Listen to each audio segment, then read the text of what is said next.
Commander Hana watched the stars die outside her ship's window. The bright dots of light that had filled the sky for millions of years were going out one by one. Each missing star meant another world had fallen to the Dominion Empire. Each empty space in the darkness meant billions of people were now dead or enslaved. She pressed her hand against the cold metal wall of the bridge. Her ship, the Star of Hope, was one of the last vessels left in the Valerian Coalition fleet. Just 3 months ago they had over 2,000 ships. Now only 12 remained, hiding in the shadow of Kepler 438b, their final stronghold. "Commander," called Jisoo from her station. The young science officer's blue skin had turned pale with fear. "The Dominion fleet is moving closer. They will reach us in 6 hours." Hana nodded slowly. She had known this moment would come. The Dominion Empire was like a hungry beast that ate everything in its path. For 50 years they had conquered world after world, taking slaves and resources while leaving nothing but empty planets behind. The Coalition had tried to fight back. 7 different alien species had joined together, sharing their technology and weapons. They had built mighty fleets and strong defenses. For a while it seemed like they might win, but the Dominion was too strong, too cruel, and too numerous. "How many ships do they have out there?" Hana asked. "Our sensors show over 800 vessels," Jisoo replied. "Dreadnoughts, battle cruisers, and carrier ships. They have enough firepower to destroy this entire star system." Hana closed her eyes. 800 ships against 12. It was hopeless. But she was a Coalition officer, and Coalition officers never gave up. Even when facing certain death, they fought for their people. "Send a message to all Coalition ship," she ordered. "Tell them to prepare for battle. We will make our last stand here." Her communications officer, a tall alien named Taehyun, looked up from his console. "Commander, Ambassador Wu Jin wants to speak with you. He says it's urgent." Hana sighed. Ambassador Wu Jin was old and wise, but he still believed in peace and diplomacy. He had spent his whole life trying to solve problems with words instead of weapons. She respected him, but this was not a time for talking. "Put him through," she said. The ambassador's wrinkled face appeared on the main screen. His ancient eyes were filled with sadness, but also with determination. "Commander Hana, I have a proposal. Ambassador, we don't have time for negotiations. The Dominion doesn't want to talk. They want to kill us all." "Not negotiations," Wu Jin said quietly. "A call for help," Hana frowned. "Help from who?" "Every species in the galaxy knows about the Dominion. Most of them are too afraid to fight. The others are already dead or enslaved. There are species beyond our known galaxy," the ambassador explained. "Our long-range communications array can reach much farther than we ever tried before. If we send out a distress signal to every corner of space, maybe someone will answer. And maybe no one will care." Hana replied. "Why would strangers risk their lives for us?" Wu Jin's eyes grew bright. "Because good people help each other. Because some beings in this universe still believe in doing what is right. We have to try, Commander. For our children, for our future, we have to try." Hana looked around the bridge at her crew. They were all young, all brave, all about to die. Jisoo was barely 20 years old. Taehyun had a wife and 3 children back on the planet below. They deserved a chance, even a small one. "Do it," she said finally. "Send the message." Ambassador Wu Jin smiled sadly. "I already wrote it. Taehyun, please broadcast this on all frequencies, maximum power." The communication officer's fingers moved quickly over his controls. Then Wu Jin's voice filled the bridge, speaking words that would travel across the galaxy and beyond. "To any who receive this message, we are the Valerian Coalition. We are dying. Our children cry in the ruins of our cities. Our soldiers fall on 1,000 battlefields. We have no weapons left to defend ourselves. The Dominion Empire kills everything they touch. They show no mercy, no kindness, no hope. Please, if there is mercy in the universe, if there are still beings who believe in justice, help us. We are not asking you to die for us. We are only asking you not to let evil win. This is our last message. This is our final hope." The message ended and the bridge fell silent. Hana felt tears on her cheeks. The ambassador had spoken the truth. They were all going to die, and the universe would be a darker place without them. For the next 4 hours, they waited. The Dominion fleet grew closer, their massive ships blocking out the stars. Captain Minho, who commanded the evacuation ships, reported that most of the civilians were safely underground, but there wasn't enough time to save everyone. "Commander," Taehyun said suddenly, "I'm getting responses to our message." Hana's heart jumped. "From who?" "Many species. The Andorians, the Centauri Republic, the Free Worlds Alliance. His voice grew quiet. They all say the same thing. They're sorry, but they cannot help. The Dominion is too strong. One by one, the responses came in. Each message was polite, sympathetic, and useless. No one wanted to fight the Dominion. Everyone was too afraid. Wait, Taehyun said, his eyes wide. There's one more message. It's from very far away, beyond our star charts. What does it say? Hana asked. Taehyun looked confused. It's very short. Just 5 words, help is coming. Hold on, who sent it? The signal came from a small planet orbiting a yellow star. They call their world Earth and themselves humans. I've never heard of them before. Jisoo ran the message through her computers. Commander, this signal traveled for hundreds of light years. These humans must have very advanced technology to reach us from so far away. Hana stared at the message on her screen. 5 simple words from an unknown species. It wasn't much, but it was something. It was hope. Can we send a reply? She asked. Yes, but it will take the same amount of time to reach them. Send this. Thank you. We will fight as long as we can. As the message disappeared into space, heading toward the distant world called Earth, Hana turned back to the approaching enemy fleet. The Dominion ships looked like giant metal sharks, dark and hungry and unstoppable. But somewhere in the darkness, someone had heard their cry for help. Someone cared enough to answer. Maybe they would come, maybe they wouldn't. Maybe they were strong enough to help, maybe they weren't. It didn't matter now. The battle for Kepler 438b was about to begin, and Commander Hana would fight until the very end. 3 days had passed since the battle began. Commander Hana's hands shook as she gripped her command chair. The Star of Hope was one of only 4 coalition ships still fighting. The others had been destroyed or captured by the massive Dominion fleet that surrounded them like hungry wolves. Down on the planet below, the cities were burning. Dominion troops marched through the streets, taking prisoners and destroying everything beautiful they found. Captain Minho had managed to save thousands of civilians in the underground shelters, but millions more were trapped above ground. Commander, Jisoo called out, her voice barely audible over the sounds of battle. Our shields are down to 15%. We can't take much more damage. Through the bridge windows, Hana could see the enemy ships firing their terrible weapons. Bright beams of energy lit up the darkness, each one carrying enough power to destroy a city. The Coalition's return fire looked like tiny sparks against the massive Dominion fleet. Sir, Taehyun reported from his communication station. General Kubok is sending us another surrender demand. Hana knew about General Kubok. He was the Dominion's most feared commander, a cruel being who enjoyed watching other species suffer. He had conquered over 50 worlds and he never showed mercy to anyone.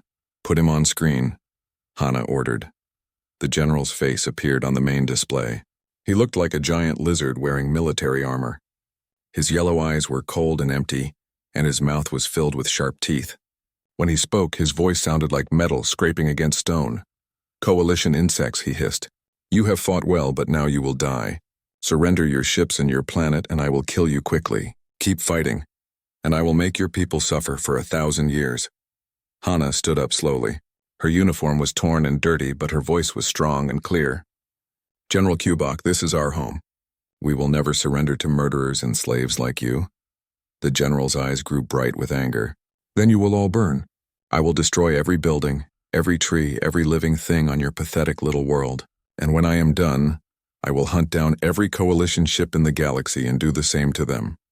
The transmission ended, and Hana sat back down. She had made her choice long ago. Better to die fighting than to live as slaves. Commander, Taehyun said suddenly, something is happening. Our long-range sensors are picking up massive energy readings. Dominion reinforcements? Hana asked, her heart sinking. They were already outnumbered 50-1. More enemy ships would make this battle completely hopeless. No, sir, Jisoo replied, studying her instruments carefully.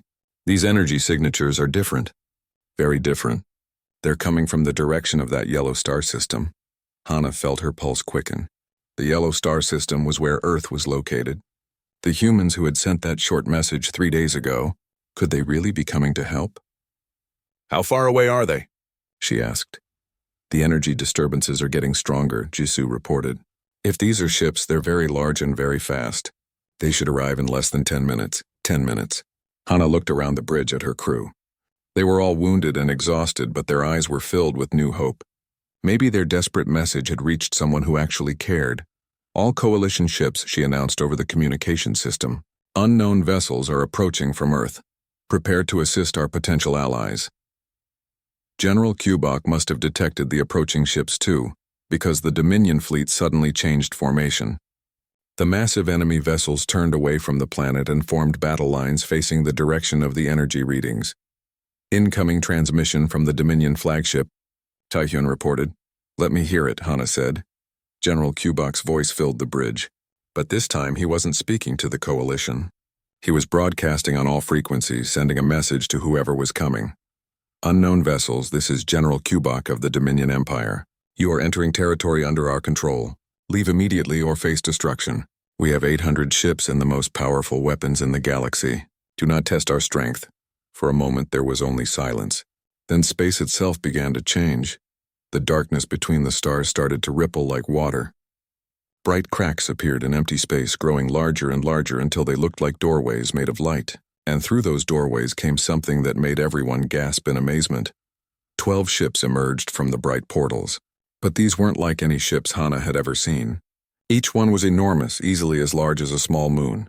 Their hulls were completely black, covered with strange geometric patterns that seemed to absorb all light around them.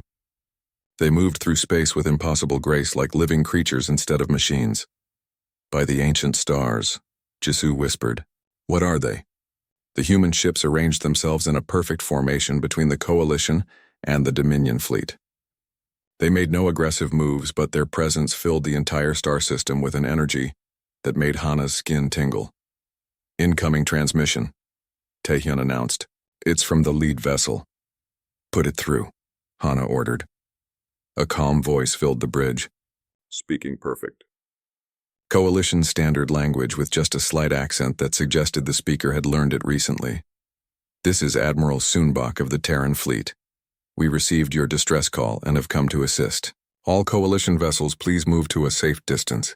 Dominion forces, you have one opportunity to withdraw peacefully. General Kubok's reply came immediately, filled with anger and arrogance. 12 ships against 800? You humans are either very brave or very stupid.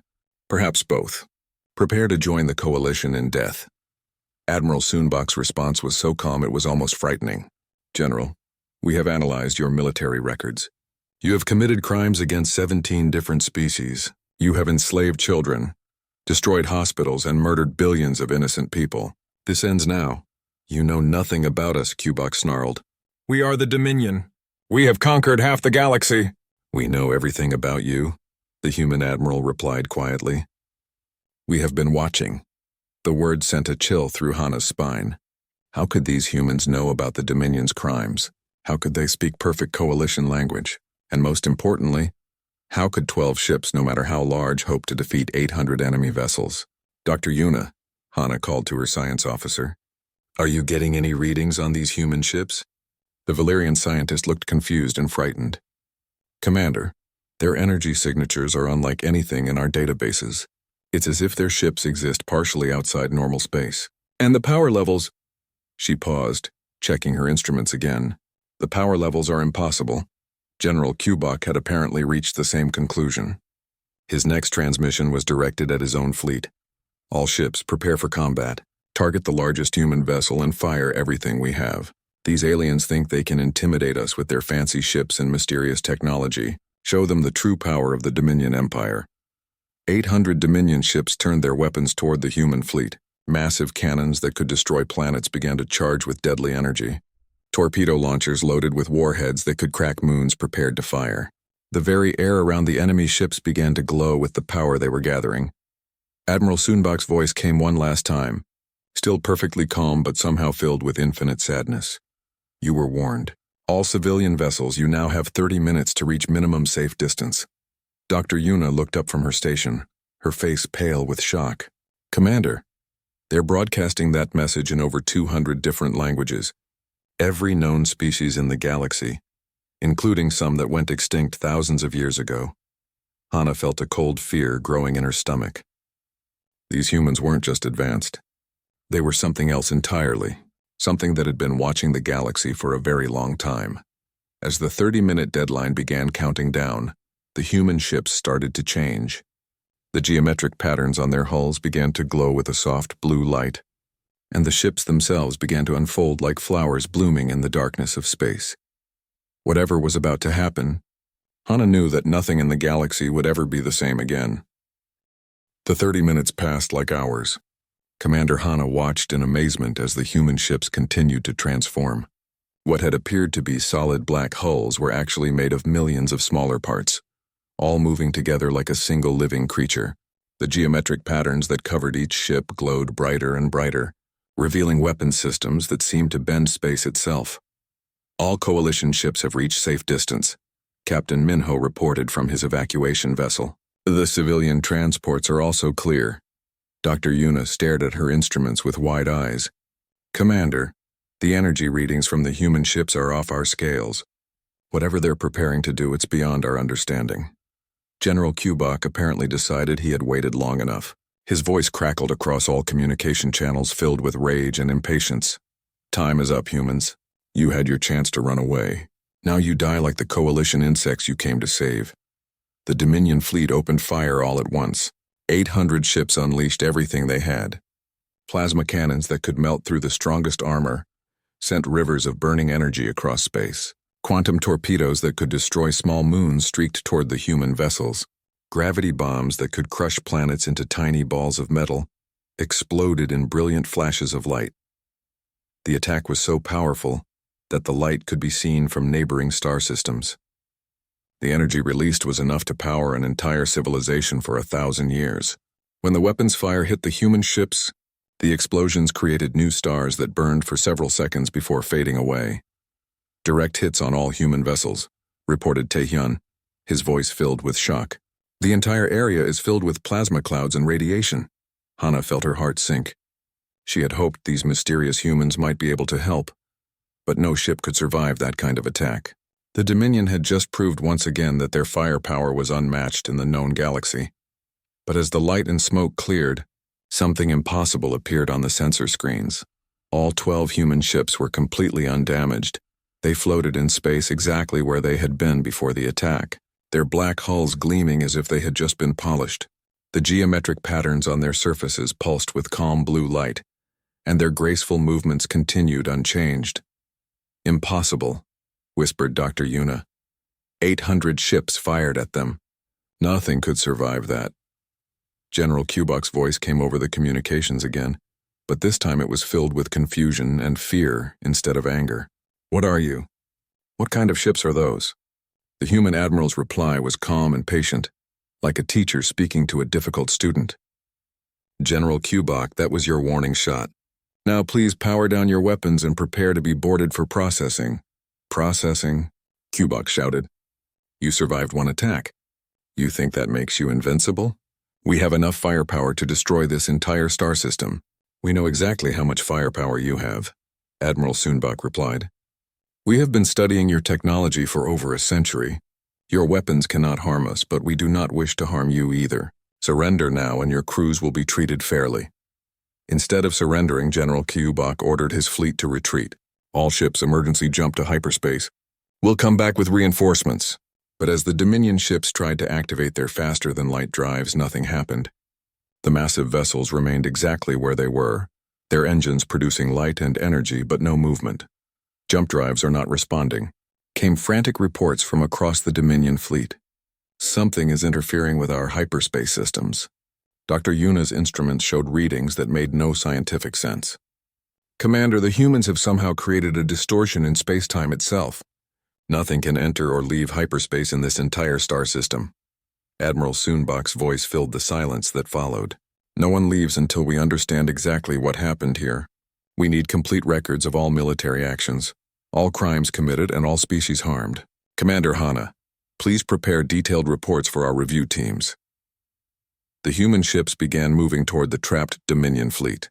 They moved like dancers, flowing through space with perfect grace and coordination. As they approached the enemy vessels, each human ship deployed what looked like maintenance drones. But these drones were the size of battleships, and they moved through space like living fish swimming through water, bending and turning in ways that normal spacecraft never could. What are those things? Asked Jisoo, staring at the approaching drones in fascination and terror. I don't know, Hana replied quietly. But I don't think they're machines. The drones reached the first Dominion ship and began to work. But instead of attacking with weapons, they started taking the vessel apart piece by piece. Their movements were incredibly precise, removing armor plates and weapon systems without damaging the ship's life support or crew quarters. They're disassembling the ships at the molecular level, Dr. Yuna reported, her voice filled with awe. But look at this. They're keeping all the crew members safe in some kind of energy field. On the main screen, Hana could see Dominion soldiers floating inside glowing bubbles of light. They appeared to be asleep or unconscious, but their life signs showed they were perfectly healthy. Incoming transmission from the Dominion flagship, Taehyun announced. Commander Jinwoo, one of General Kyubok's officers, appeared on screen. Unlike his general, he looked frightened and confused rather than angry. Human ships, we surrender. Please don't harm our crews. Many of us were forced to serve the Dominion against our will. Admiral Soonbok's reply was gentle and understanding. Commander Jinwoo, we know your history. We know that you tried to protect civilians during the siege of Altair Prime. Your crew will be treated with respect. Hana felt a chill run down her spine. How could the humans know about events that happened years ago in distant star systems? How could they know the personal history of individual Dominion officers? The systematic disassembly of the Dominion fleet continued for hours. Each ship was carefully taken apart, its weapons and armor removed, its crew placed in protective energy fields. The process was so efficient and organized that it looked like the humans had practiced it many times before. Commander, Dr. Yuna called out, I'm detecting something strange. Each time the human drones process a new ship, they seem to get faster and more efficient. It's as if they're learning from each encounter. Learning what? Everything. Ship design, weapon systems, crew psychology, military tactics. They're analyzing and cataloging every piece of information they encounter. As if to prove her point, one of the human drones approached a particularly advanced Dominion cruiser. Instead of the careful disassembly process they had used on previous ships, the drone simply touched the vessel's hull with what looked like a single finger. The entire ship immediately shut down, its weapons going dark, its engines stopping, its crew falling peacefully asleep. They adapted, Jisoo whispered. They learned how that ship worked and figured out how to disable it without taking it apart. General Kyubok's ship was the last one left. The proud general who had threatened to destroy entire worlds now sat alone in his massive dreadnought, surrounded by the remains of his once mighty fleet. This is impossible, he kept repeating over and over. We are the Dominion. We are the strongest force in the galaxy. This cannot be happening. Admiral Soonbok's voice came one final time, filled with infinite patience and what almost sounded like pity. General, your empire ends today, but this is not a conquest. This is a rescue. We are here to save the galaxy from the darkness you have spread. Your crews will be given new lives, new purposes, new hope. The species you have enslaved will be freed. The worlds you have destroyed will be rebuilt. This is the beginning of something better. A single human drone approached the general's ship. It was no larger than a person, but it moved with the confidence of something that could not be stopped. As it touched the dreadnought's hull, the massive ship simply went quiet. Through the bridge windows, Hana could see General Kyubok floating in a peaceful sleep, his angry face now calm and relaxed. It's over, she whispered, but deep in her heart she knew it was only the beginning. These humans had power beyond imagination, technology beyond understanding, and knowledge that spanned the entire galaxy. They had come to help the coalition, but what did they want in return?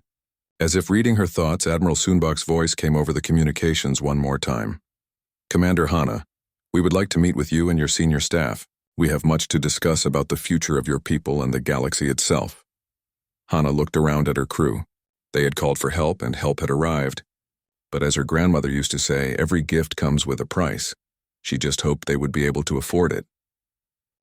The human transport ship arrived at the Star of Hope without making a sound. Commander Hana watched through the bridge windows as the strange vessel approached their docking bay. It looked like a piece of living metal, flowing and shifting as it moved through space. No energy weapons detected, reported Jisoo from her station. In fact, I'm not detecting any conventional technology at all. It's as if the ship is made of pure energy held in a solid form. Hana straightened her uniform and checked her appearance one final time. She was about to meet beings who had just defeated the most powerful military force in the galaxy, without firing a single shot. Her hands were shaking, but she tried to look calm and confident. "Commander," Taehyun called out. "The human representative is requesting permission to board." "Grant it," Hana replied. "And Taehyun, record everything. Our people need to know what happens here today." The docking bay doors opened and a single figure stepped aboard the coalition ship. He appeared to be humanoid, similar to many species Hana had encountered. He was tall and slender, with dark hair and kind eyes. He wore a simple blue uniform with no weapons or decorations, but there was something about him that made Hana's instincts scream danger. He moved with perfect balance, and his eyes seemed to see everything at once. When he looked at her, she felt like he was reading her entire life story in a single glance. "Commander Hana," he said, bowing politely. "I am Specialist Dong-Yun of the Terran Diplomatic Corps. Thank you for agreeing to meet with me." His voice was gentle and friendly, but Hana noticed that he spoke perfect coalition standard without any translator device. "How do you know our language so well?" she asked. Dong-Yun smiled sadly. "We have been listening to your radio transmissions for over 120 years. We learned your languages, studied your cultures, and watched your histories unfold. We knew this day would come." Dr. Yuna stepped forward, her scientific curiosity overcoming her fear. "You've been watching us for over a century, but our records show no evidence of human ships in our space." "We didn't need ships," Dong-Hyun explained. "We have other ways of observing distant worlds, ways that don't require us to physically travel through space." The implications of his words sent chills through everyone on the bridge. These humans had technology that could spy on entire civilizations from hundreds of light years away. "What do you want from us?" Hana asked directly. Dong-Hyun's expression grew serious. "We want you to survive, Commander. But survival requires change. The galaxy is not a safe place. The Dominion was just one of many threats that exist out there in the darkness." He gestured toward the main screen, which showed an image of the local galaxy. "We have identified 17 different hostile civilizations that pose existential threats to peaceful species. Ancient automated weapons left by dead empires, reality-warping entities from parallel dimensions, something we call the Silence that devours entire star systems." Captain Minho, who had joined them from his evacuation ship, spoke up. "If you know about all these threats, why haven't you stopped them?" "Because we learned long ago that forced peace never lasts," Dong-Hyun replied. "Species must choose to change, choose to grow, choose to work together. We can protect you from immediate threats, but lasting safety requires wisdom and cooperation." Dr. Yuna pulled up her analysis of human technology on a portable display. "I've been studying your ships and weapons. Your energy signatures suggest technology that exists partially outside normal space-time. How is that possible?" Dong-Yun looked at her data for a moment, then nodded approvingly. "Very good analysis, Dr. Yuna, you're correct. Our technology integrates consciousness with quantum mechanics in ways that most species haven't discovered yet." "Consciousness?"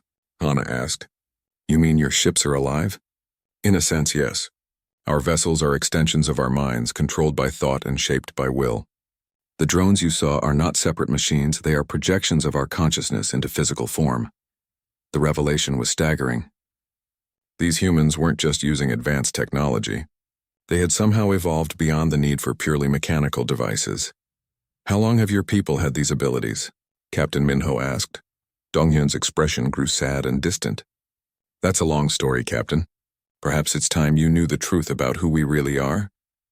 He touched a control on his uniform, and the bridge around them seemed to fade away. Suddenly they were standing in what appeared to be a vast library, filled with floating images and documents. "This is a memory archive," Dong-Hyun explained. "What you're about to see happened many millions of years ago. In a galaxy far from here."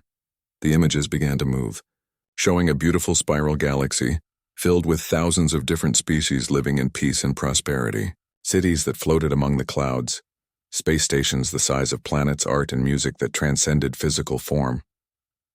"This was our original home," Dong-Hyun said quietly. "A galactic civilization that lasted for over 10 million years. Hundreds of species working together, sharing knowledge and resources, exploring the deepest mysteries of the universe." The images changed, showing signs of decay and conflict. Wars broke out between different species. Ancient automatic defense systems began attacking their creators. Dark entities from other dimensions started invading. "But we made mistakes," Dong-Hyun continued. We believed that individual freedom was more important than collective survival. We thought that each species should be allowed to make its own choices, even if those choices led to destruction. The final images showed the complete collapse of the galactic civilization, worlds burning, species going extinct, the very fabric of space and time being torn apart by forces beyond control. We were the last survivors, Dongyun whispered. A few thousand individuals from various species who managed to escape to a small planet on the edge of the galaxy. We called it Earth. The memory archive faded, and they were back on the bridge of the Star of Hope. Everyone stood in stunned silence, trying to process what they had just learned. You're refugees, Hana said finally. Earth isn't your homeworld. It's where you went to hide. Yes, Dongyun confirmed. For millions of years we lived quietly on Earth, rebuilding our civilization and learning from our mistakes. We developed new technologies, new ways of thinking, new approaches to solving the problems that destroyed our original galaxy. Dr. Yuna looked at him with a mixture of awe and fear. The advanced abilities we've seen, the consciousness-based technology, the ability to observe distant civilizations, you developed all of this during your exile? We had to, Dongyun replied. We swore that we would never again let ignorance and selfishness destroy an entire galaxy. When we detected the first radio signals from your civilizations, we knew it was time to act. Captain Minho shook his head in disbelief. So this intervention, saving us from the Dominion, it's all part of some larger plan? Dongyun nodded gravely. We've been watching this galaxy develop for thousands of years. We've seen the same patterns emerging that destroyed our original home.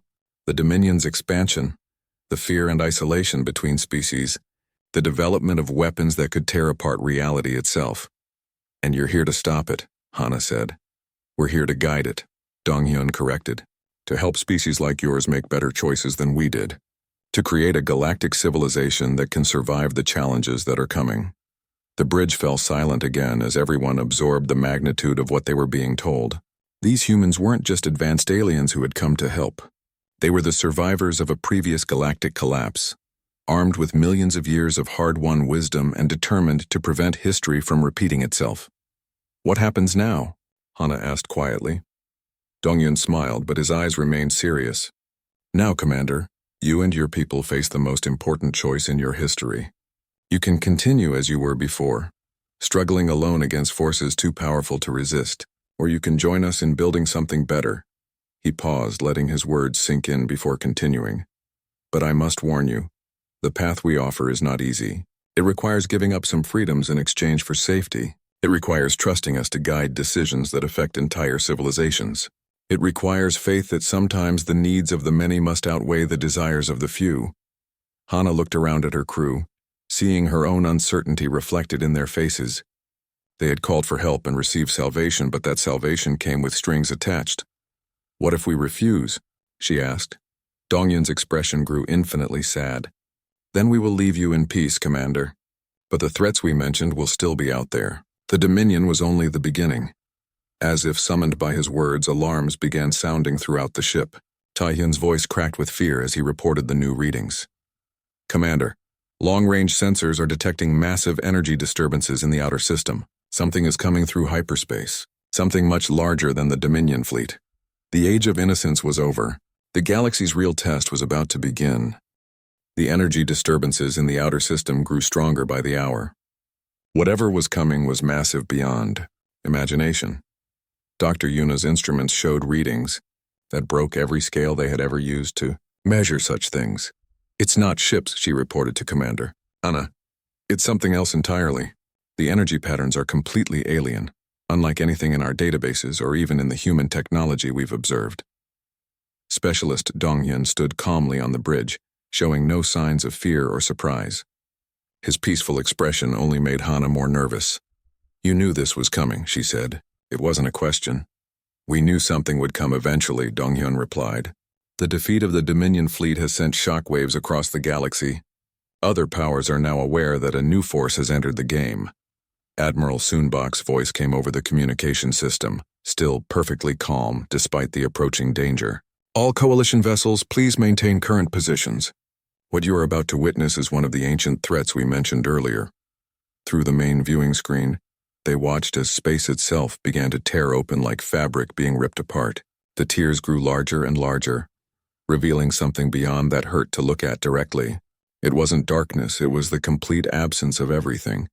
Light, matter, energy, even the concept of existence seemed to be drained away by whatever lay beyond those openings.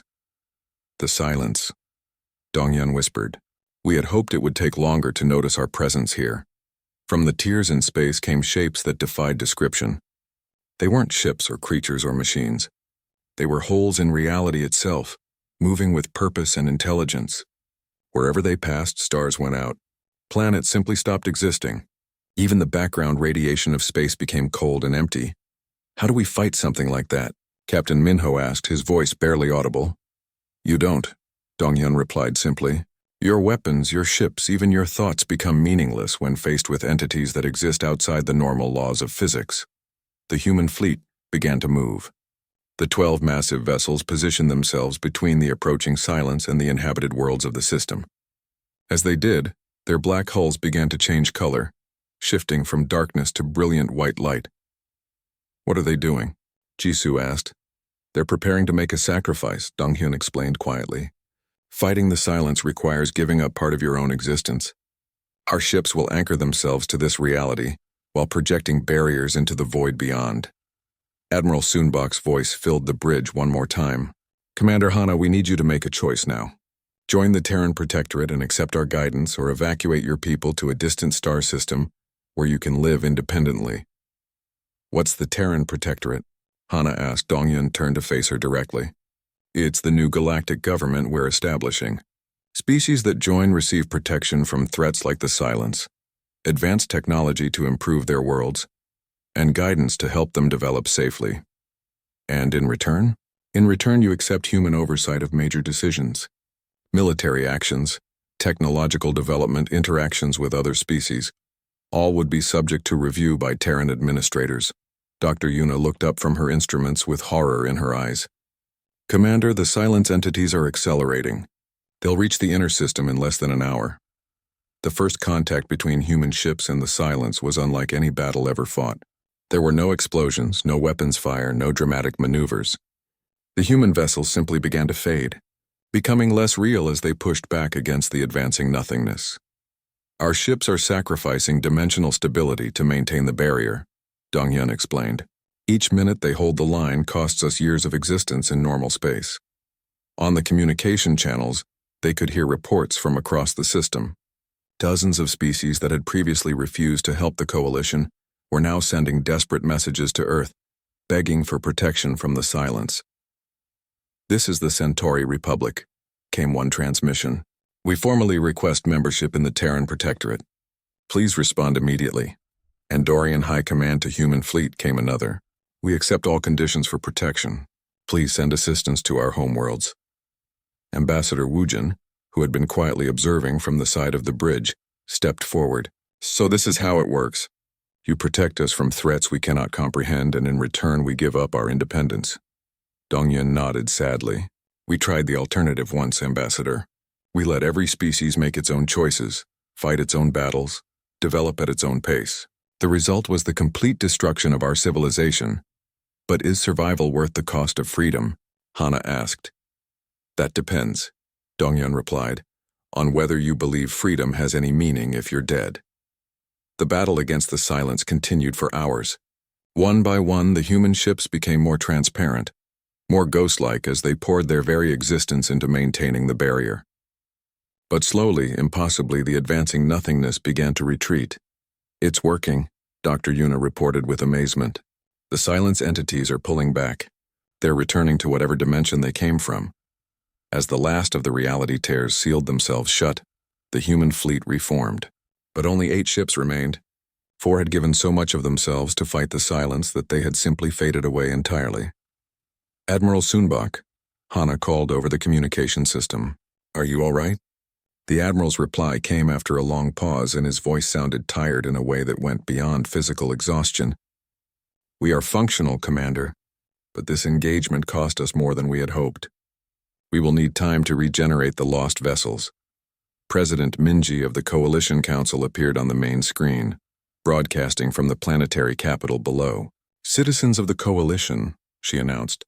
After careful consideration, our government has voted to join the Terran Protectorate. We believe this is the best path forward for our people's survival. Over the following days, the transformation began. Human administrators arrived on Coalition worlds, working with local governments to establish new systems of governance. Advanced medical technology eliminated diseases that had plagued their species for millennia. Educational programs taught Coalition children about the wider galaxy and the threats that existed beyond their previous understanding. But the changes came with restrictions. Military research was limited to defensive systems approved by human supervisors. Contact with other species required permission from Terran diplomatic officers. Even scientific experiments had to be reviewed to ensure they wouldn't accidentally create new weapons or dangerous technologies. Captain Sunhee, the former Dominion officer who had surrendered during the battle, became an unexpected advocate for the human approach. She had undergone what the humans called cognitive rehabilitation, a process that eliminated her aggressive tendencies while preserving her memories and skills. They didn't destroy who I was, she explained to a gathering of Coalition leaders. They helped me remember who I chose to become. I can still recall every battle I fought, every order I followed, but now I understand why those actions were wrong. Some Coalition members found the changes disturbing. The rehabilitation process seemed too much like mind control, even if it was used only on convicted war criminals. The constant oversight felt oppressive, even if it came with unprecedented safety and prosperity. General Su Young, who now commanded the integrated Coalition Terran Defense Force, tried to address these concerns during a public broadcast. Yes, we have given up some freedoms, she admitted, but we have gained something far more valuable, the knowledge that our children will live to see tomorrow. Historian Junho, one of the human scholars studying galactic civilization, shared the final revelation with Commander Hana during a private meeting in her quarters. You asked about the price of our protection, he said quietly. The truth is, Commander, we failed once before. We had a galactic civilization that spanned millions of worlds, billions of species, countless wonders of art and science, and we let it all die because we believed individual freedom was more important than collective survival. He pulled up images from the memory archives, showing the beauty and grandeur of their lost civilization. Earth isn't our homeworld, Commander. It's our refugee camp. For millions of years, we've lived with the guilt of letting an entire galaxy die through our inaction. So you've decided to save this galaxy whether we want it or not, Hana said. We've decided not to make the same mistake twice, Junho replied. We won't force anyone to join us, but we also won't stand by and watch civilizations destroy themselves through ignorance and pride. Months passed, and the Terran Protectorate expanded across the galaxy. Species after species requested membership as word spread about the protection it offered. The Dominion territories were reorganized into peaceful republics. Ancient weapons were safely dismantled. Hostile entities from other dimensions found themselves unable to enter protected space. But new challenges emerged as well. Some species resented human oversight and formed resistance movements. Others became dependent on Terran technology and lost the ability to solve problems on their own. The question of whether benevolent authoritarianism was better than chaotic freedom remained unanswered. Standing on the observation deck,